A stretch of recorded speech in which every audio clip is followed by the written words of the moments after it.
देखो, लोकसभा के बारे में आपको क्या पता होना चाहिए, जैसे मैंने राज्यसभा के बारे में इससे पीछे डिस्कस किया। लोकसभा के बारे में मैंने बताया कि लोकसभा आता है आर्टिकल 81, लोअर हाउस, जहां पॉपुलर हाउस, जहां फर्स्ट चैम्बर भी इसको कहते हैं, lower house of the parliament भी इसी का नाम है।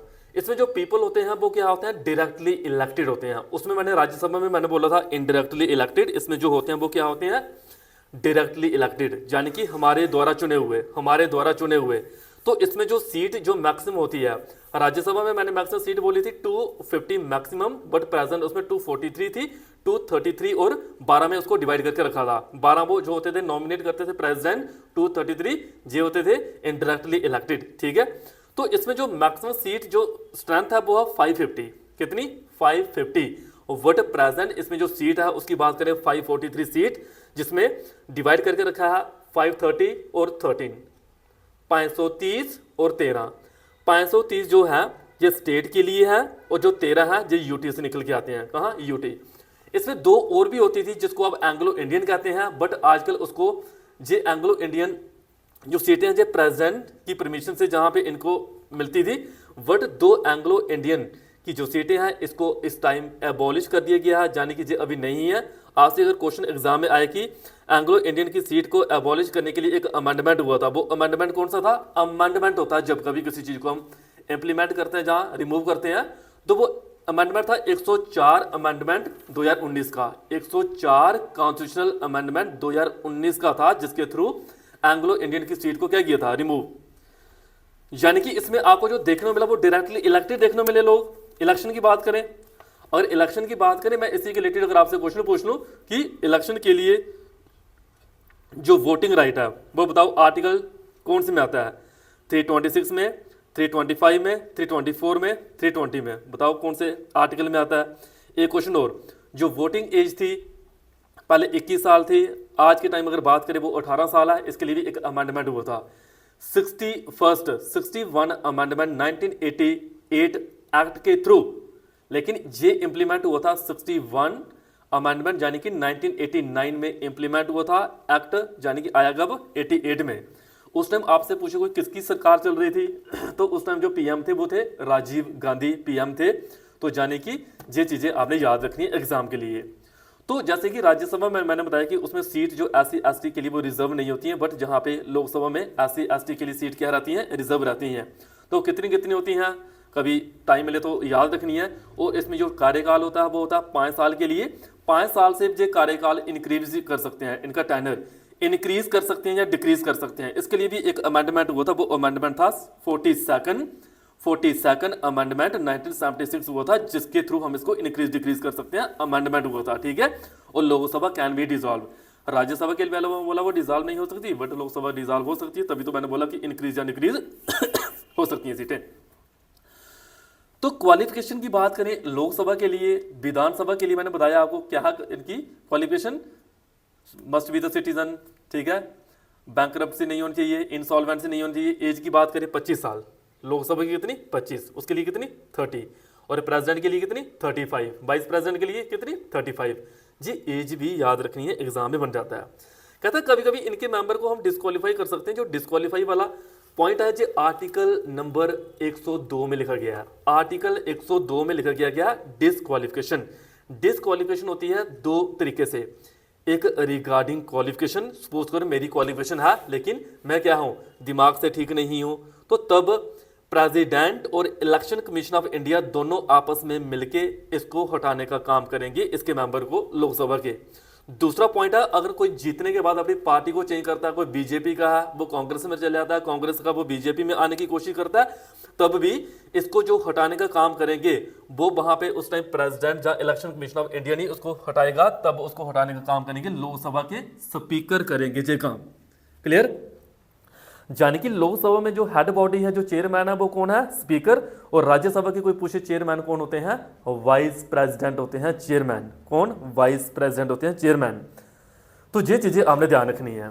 कभी कभी एक टर्म है प्रो टर्म स्पीकर भी यूज कर दी जाती है। क्या आपसे मैं पूछूं कि स्पीकर की इलेक्शन लड़ने के लिए pro term speaker role play करते हैं? तो आप याद रख सकते हो कि जो प्रो टर्म स्पीकर होते हैं, स्पीकर बनने से पहले वो भी एक स्पीकर की तरह ही इलेक्शन लड़ते हैं और उससे पहले वही होते हैं। जी इनका काम क्या होता है प्रो टर्म स्पीकर का, कि एक पूरे सदन में किस तरह से डेकोरम को मेंटेन करने का काम करेंगे। जब तक स्पीकर की इलेक्शन ना हो तब तक ये प्रो टर्म स्पीकर वहाँ पे बैठे रहते हैं।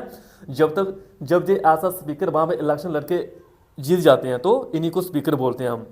ये सीनियर मोस्ट मेंबर होते हैं और ये उसी को बोलते हैं जिसने बहुत सारी इलेक्शन की हो और उन इलेक्शन से जीत के आए हो, कोई भी पार्टी हो चाहे वो, तब प्रो टर्म स्पीकर हम उनको बोलते हैं। ठीक है, प्रो टर्म स्पीकर बोलते हैं। और बड़ी सारी इलेक्शन जीतने के बाद ये प्रो टर्म स्पीकर क्या बन जाते हैं, यही स्पीकर बन जाते हैं। ध्यान रखना, यही स्पीकर बन जाते हैं। और आप पूछो कि जो स्पीकर होते हैं जी अपना रेजिग्नेशन जो रिजाइन होता है जी किसको देते हैं, डिप्टी स्पीकर को।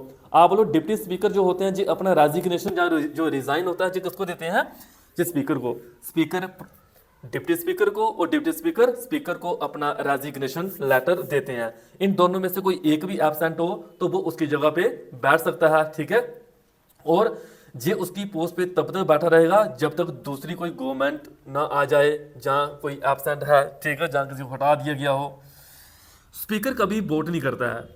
इन केस कभी वोटिंग लेवल इक्वल हो जाए तब स्पीकर वोट करता है और उस टाइम इसको कास्टिंग वोट कहते हैं। क्या कहते हैं, कास्टिंग वोट। एक टर्म आती है जॉइंट सिटिंग। सपोज करो कोई बिल लोकसभा से राइज हुआ, राज्यसभा में गया, राज्यसभा से निकल के लोकसभा में गया, यही प्रोसेस बार बार चल रहा है। यानी कि बोला इस बिल को आप देखो, उसने कहा उस बिल को आप देखो, उसने उसको। ये सिर्फ जो टाइम होता है 6 मंथ का ही टाइम होता है। इसके बाद प्रेसिडेंट क्या करते हैं, जॉइंट सिटिंग करवाते हैं। प्रेसिडेंट इन्वॉल्व हो जाते हैं, वो जॉइंट सिटिंग करवाते हैं जिसमें लोकसभा और राज्यसभा दोनों को बुलाया जाता है। लेकिन इसमें जो हेड बॉडी होती है, जो चेयरमैन होते हैं, वो सिर्फ लोकसभा के स्पीकर ही होते हैं। अगर लोकसभा के स्पीकर उस टाइम एब्सेंट हो तो डिप्टी स्पीकर होते हैं, डिप्टी स्पीकर एब्सेंट हो तो डिप्टी चेयरमैन राज्यसभा के होते हैं एब्सेंट के केस में। ये ध्यान रखना है। क्लियर। उसके बाद आगे बात करें, जैसे कि मैं पूछूं जो मनी बिल है, मनी बिल भी आपने सुना होगा। आपसे मैं पूछूं मनी बिल कौन से आर्टिकल में आता है, तो मनी बिल आता है आर्टिकल 110। मनी बिल आता है आर्टिकल 110 में आता है मनी बिल। इसका काम क्या होता है कि किस तरह से टैक्स, किस तरह से सैलरी, जिस जो इंटरेस्ट वगैरह लगाते हैं, जिस सबके ऊपर मनी बिल देख रेख करता है। यानी जुडिशरी के ऊपर कितना खर्चा हो रहा है, कंसोलिडेटेड फंड ऑफ इंडिया जो जिस सैलरी निकल के आ रही हैं, ठीक है, जो मिनिस्टरों की सैलरी निकल के आ रही है, तो मनी बिल का सारा ये काम होता है। मनी बिल को एक बिल कब कहते हैं, आपसे क्वेश्चन है, मनी बिल को एक बिल कब कहते हैं, जब इसके ऊपर स्पीकर के साइन होते हैं। ठीक है, और ये जो टाइम पीरियड होता है ना, सिर्फ 14 दिन का ही टाइम होता है इस बिल को पास करने के लिए। 14 डे का क्वेश्चन आता है पेपर में, 14 डे का ही टाइम होता है पास करने के लिए। और सबसे पहले जो बिल, मनी बिल जो होता है, आपसे कोई पूछे कि कहाँ पे जाता है, लोकसभा में। सबसे पहले जाता है लोकसभा में, वो भी प्रेसिडेंट की परमिशन से। उसके बाद जाता है राज्यसभा के पास। राज्यसभा देखता है कि हाँ भाई ठीक है, देख रेख करके उसको वो वापस रिटर्न कर देता है लोकसभा में। लोकसभा की उसके बाद मर्जी है कि वो बिल आगे भेजे या ना भेजे, यानी कि लोकसभा की मर्जी है। आपसे कोई पूछे कि सबसे ज़्यादा पावर मनी बिल में किसकी होती है, लोकसभा की पावर ज़्यादा है एज कम्पेयर टू राज्यसभा। जैसे मैं पीछे बताया कि ऑल इंडिया सर्विस में सबसे ज़्यादा पावर राज्यसभा की होती है, बट मनी बिल में सबसे ज़्यादा पावर लोकसभा की है। तो मनी बिल को कभी भी अमेंड नहीं किया जाता। जहाँ पे विटो पावर नहीं लगा सकता प्रेसिडेंट, यहाँ पे वो नहीं लगा सकते। तो इसको पास करने के लिए कम से कम भी 14 डे है वो जो समय होता है इसको पास करने के लिए। क्लियर। तो आई थिंक ये छोटी छोटी इन्फॉर्मेशन है जिन्होंने जो पॉलिटी कॉम्पिटिटिव एग्जाम के लिए, चाहे वो CGL का पेपर है, चाहे एफकैट का है, ठीक है, चाहे वो बैंकिंग लेवल का है, चाहे कोई और है जो हमारी स्टेट लेवल के जो फॉर्म निकलते रहते हैं, तो उनमें जे आपको क्वेश्चन बहुत हेल्प कर सकते हैं। बस इतनी सी, और कोई पढ़ रहा है साथ साथ में रिवाइज कर रहा है तो ये चीज़ें भाई बोलते नहीं है, तो साथ साथ में रिवीजन भी होती जाती है हमारी। ये तो कंसेप्ट है। बड़े सारे बच्चे जिनका बेसिस स्ट्रांग नहीं होता है, बड़े सारे बच्चे ऐसे होंगे जिनकी पॉलिटी बहुत स्ट्रांग होगी, उनको लगेगा कि नहीं यार ये क्या बता रहे हैं, क्या पढ़ा रहे हैं, ये तो हमें सारा पहले आता है। लेकिन कुछ ऐसे भी होते हैं हमारी तरह जिनको कुछ नहीं आता है, तो बेटर ये है कि उनको थोड़ी सी हेल्प मिल जाए इन लेक्चर के थ्रू। तो तभी ये वीडियो बनाने का मकसद है। ओके, जय श्री राम, जय हनुमान, सबको जय श्री राम।